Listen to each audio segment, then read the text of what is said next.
দ্বাদশ শ্ৰেণীৰ সমূহ ছাত্ৰ ছাত্ৰীসকলক স্বাগতম জনাই আজিৰ পাঠটো আৰম্ভ কৰিছোঁ। মৰমৰ ছাত্ৰ ছাত্ৰীসকল, আজি মই তোমালোকক ইকনমিক্সৰ প্ৰথম অধ্যায়ৰ অষ্টম খণ্ডৰ কেইবাটা প্ৰশ্ন আৰু প্ৰশ্নসমূহৰ উত্তৰ লিখি দিম আৰু আলোচনা কৰিম। আহাচোন আজিৰ পাঠটো আৰম্ভ কৰোঁ। প্ৰথম প্ৰশ্ন, কি কি চৰ্তত উৎপাদন সম্ভাৱনীয় ৰেখা এডাল কি কি চৰ্তত উৎপাদন সম্ভাৱনীয় সীমা ৰেখা এডাল পৰিৱৰ্তন বা স্থানান্তৰিত হ'ব পাৰে?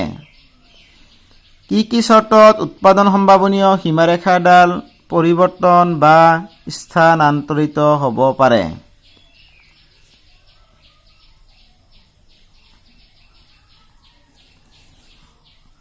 নাইবা উৎপাদন সম্ভাৱনীয় সীমাৰেখা উৎপাদন সম্ভাৱনীয় সীমাৰেখা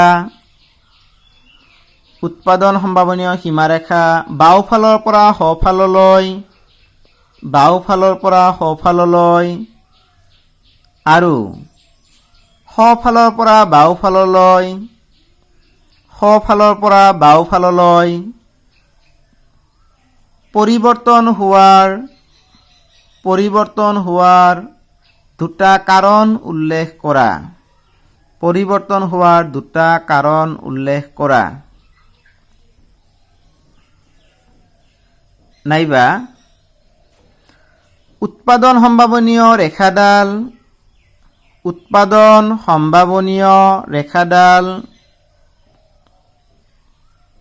কি কি কাৰণত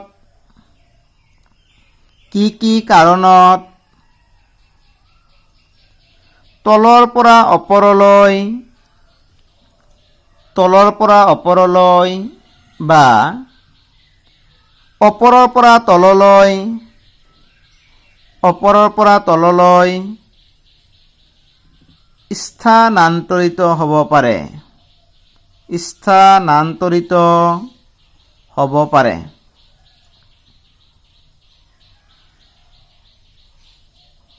ছাত্ৰ ছাত্ৰীসকল, এই তিনিটা প্ৰশ্ন এটা প্ৰশ্ন মানে কিমান ধৰণৰ হ'ব পাৰে? প্ৰশ্নটো হৈছে কি কি কাৰণত উৎপাদন সম্ভাৱনীয় সীমা ৰেখাডাল লৰচৰ কৰিব পাৰে, বা তলৰ পৰা ওপৰলৈ বা ওপৰৰ পৰা তললৈ বা বাওঁফালৰ পৰা সোঁফাললৈ বা সোঁফালৰ পৰা বাওঁফাললৈ কি কৰিব পাৰে? গতি কৰিব পাৰে।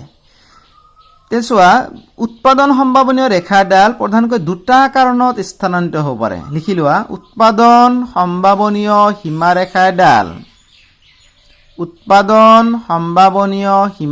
এডাল প্ৰধানকৈ দুটা কাৰণত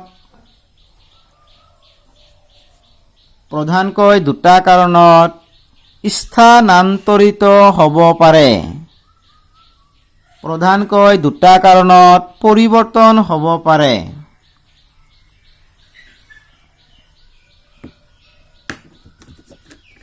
দিয়া 1 নম্বৰ পইণ্ট, সম্পদৰ পৰিৱৰ্তন। 1 নম্বৰ, সম্পদৰ পৰিৱৰ্তন। 2 নম্বৰ লিখা, প্ৰযুক্তি বা উৎপাদন কৌশলৰ পৰিৱৰ্তন। প্ৰযুক্তি বা উৎপাদন কৌশলৰ পৰিৱৰ্তন।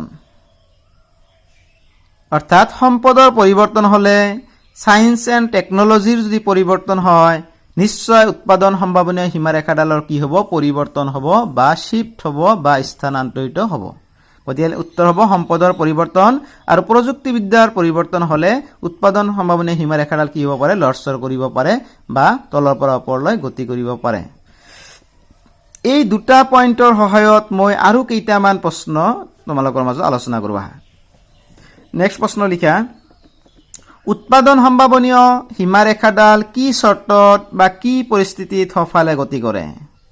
উৎপাদন সম্ভাৱনীয় সীমাৰেখাডাল কি চৰ্তত বা কি পৰিস্থিতিত সোঁফালে গতি কৰে?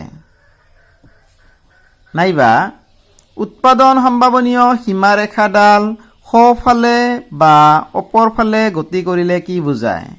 উৎপাদন সম্ভাৱনীয় সীমাৰেখাডাল সোঁফালে অথবা ওপৰফালে গতি কৰিলে কি বুজায়? দুটা প্ৰশ্ন যদিও দেখাত বেলেগ বেলেগ, কিন্তু উত্তৰটো মই এঠাই লিখি দিয়াৰ চেষ্টা কৰিছোঁ, লিখি লোৱা। যে উত্তৰ লিখা সম্পদৰ পৰিমাণ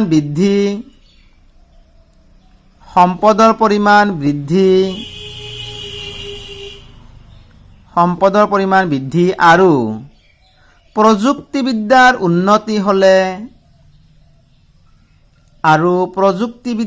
উন্নতি হ'লে উৎপাদন সম্ভাৱনীয়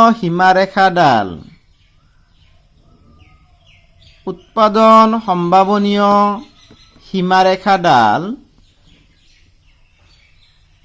সোঁফালে বা অপৰফালে গতি কৰে।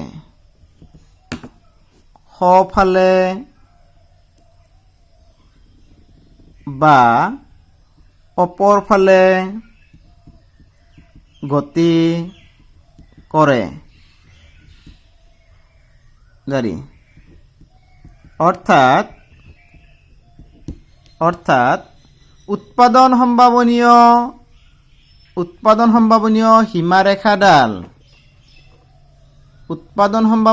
সীমাৰেখাডাল সোঁফালে গতি কৰিলে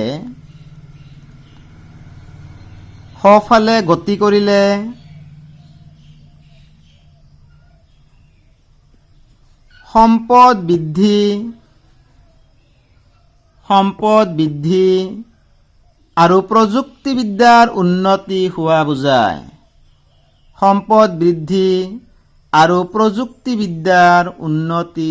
বুজায়।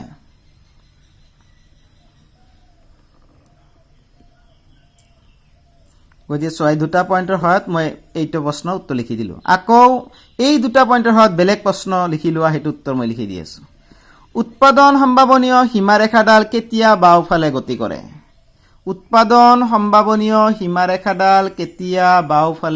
কৰে? নাইবা উৎপাদন সম্ভাৱনীয়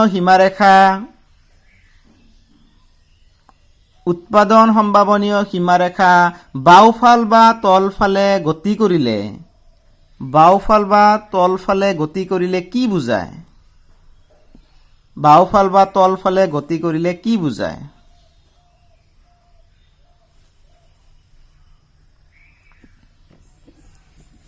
উত্তৰ: উৎপাদন সম্ভাৱনীয় সীমাৰেখাডাল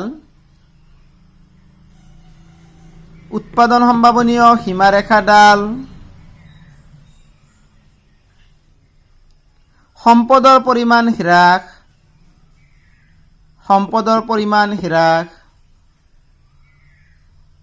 আৰু প্ৰযুক্তিবিদ্যাৰ উন্নতি নহ'লে বা অৱনতি হ'লে বাওঁফালে গতি কৰে। বাওঁফালে বা তলফালে গতি কৰে। অৰ্থাৎ উৎপাদন সম্ভাৱনীয় সীমাৰেখা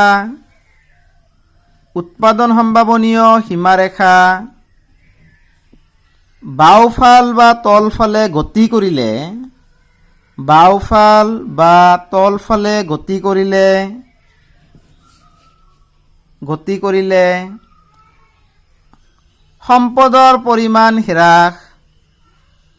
সম্পদৰ পৰিমাণ হ্ৰাস আৰু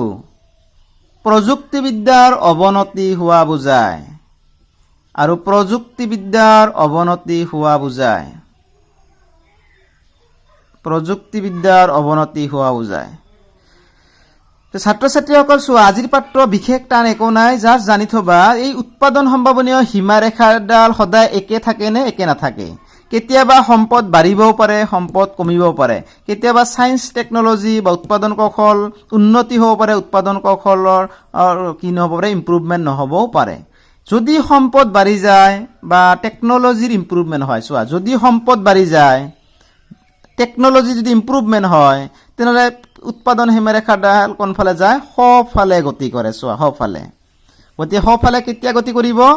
যেতিয়া সম্পদ বাঢ়িব, দেশৰ টকা পইচা পৰিমাণ বাঢ়িব, ৰিচৰ্চৰ পৰিমাণ বাঢ়িব, ছায়েন্স এণ্ড টেকনলজি ইম্প্ৰুভমেণ্ট হ'ব, তেতিয়া নিশ্চয় দেশ এখনৰ আৰ্থিক দিনে দিনে অৱস্থা কি হ'ব, ভাল হ'ব। সেইকাৰণে PPC ৰেখাডাল কোনফালে যাব, অপৰ ফালে যাব।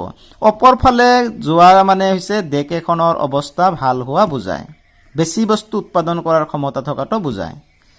আকৌ এনেকুৱা কণ্ডিশ্যন হ'ব পাৰে দেশৰ সম্পদৰ পৰিমাণ কমি গ'ল, ছায়েন্স টেকনলজি ইম্প্ৰুভমেণ্ট নহ'ল, সম্পদৰ পৰিমাণ কমি গ'ল, বিজ্ঞান প্ৰযুক্তিবিদ্যা সঠিকমতে আগবাঢ়িব নোৱাৰিল, তেনেহ'লে এই অৰিজিনেল ৰেখাডাল PPC ৰেখাডাল কোনফালে যাব, তলফালে গতি কৰিব বা বাওঁফালে গতি কৰিব। অৰ্থাৎ বাওঁফালে গতি কৰিলে কি বুজায়, দেশ এখনৰ অৱস্থা বেয়া হোৱা বুজায়। ধৰা হ'ল ভাৰতবৰ্ষৰ এইডাল হৈছে উৎপাদন সম্ভাৱনীয় সীমাৰেখা, এইখিনি বস্তু বনাব পাৰে।